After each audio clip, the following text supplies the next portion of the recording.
So just for the record, this is the neutral safety switch. It plugged in better, and it fits this clamp a lot better.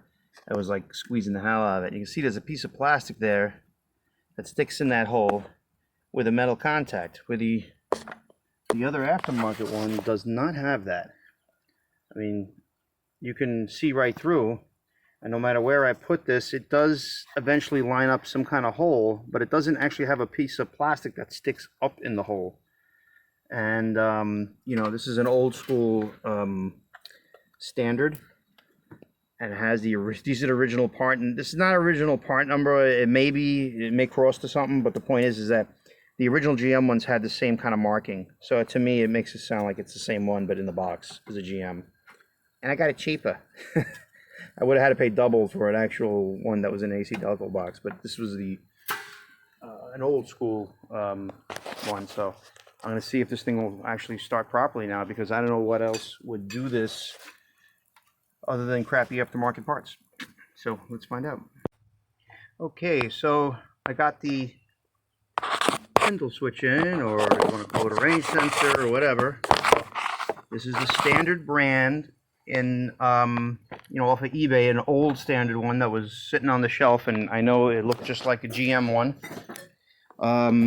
It definitely had different features on it, but as you can see right now, I got the master oil and bled, but it's in park, and it actually engages, and neutral, it engages. So ultimately, don't buy for the T125 tranny.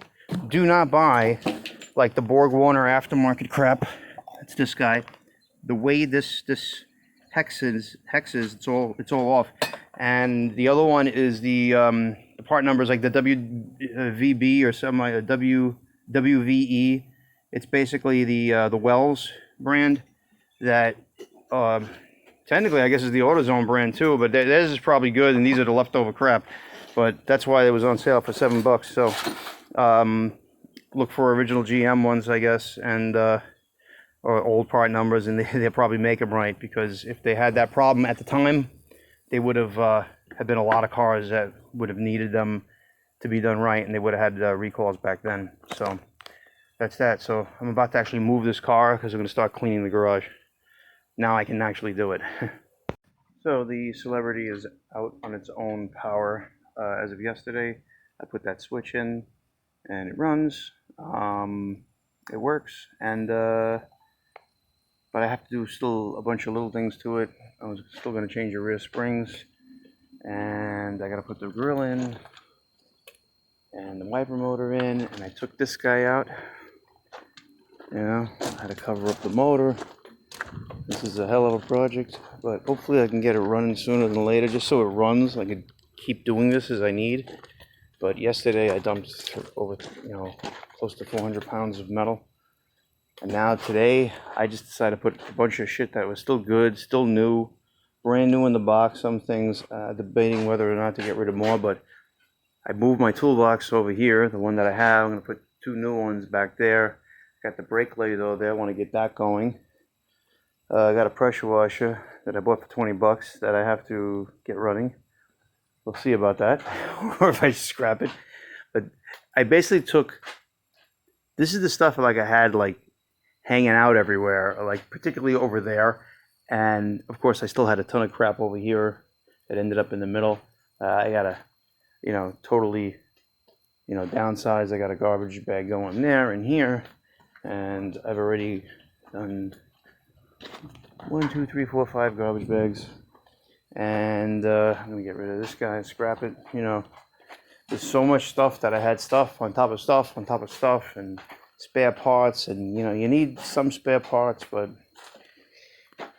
I don't think I'm that guy. You know, after all these years for doing it for so long, you know, every time I run into parts, I'm like, I don't have this car, I don't have that car, I don't have this car. I couldn't even get in here to fix this, and I took out the drain and flooded everywhere here. That's why it actually looks kind of clean on the floor, except wet over there still. But this was necessary. I have so many spare parts and just so much stuff that I gotta really go over it, clean was clean the whole place, get my new boxes in, start setting them up. And I mean, I don't have room for my tire machine. I just put shit on top of it, and shit and shit and shit. Don't be like me. It's very hard when you're, a good mechanic, and you have to tell people you're a good mechanic, and then you got such a mess that it's embarrassing. So I'm publicly shaming myself. It's really bad, but I'm just gonna keep making garbage bags, and no matter how long it takes, I'm gonna get it done and make my life a little bit easier here. All right, thanks for watching.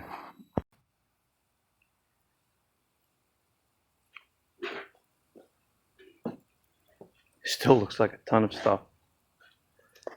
Really, I haven't really got to this side, but I mean, I cleaned a lot actually. And what am I up to now?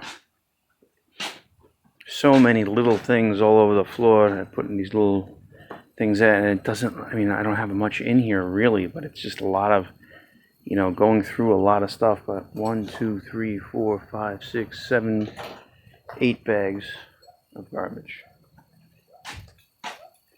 Pretty crazy.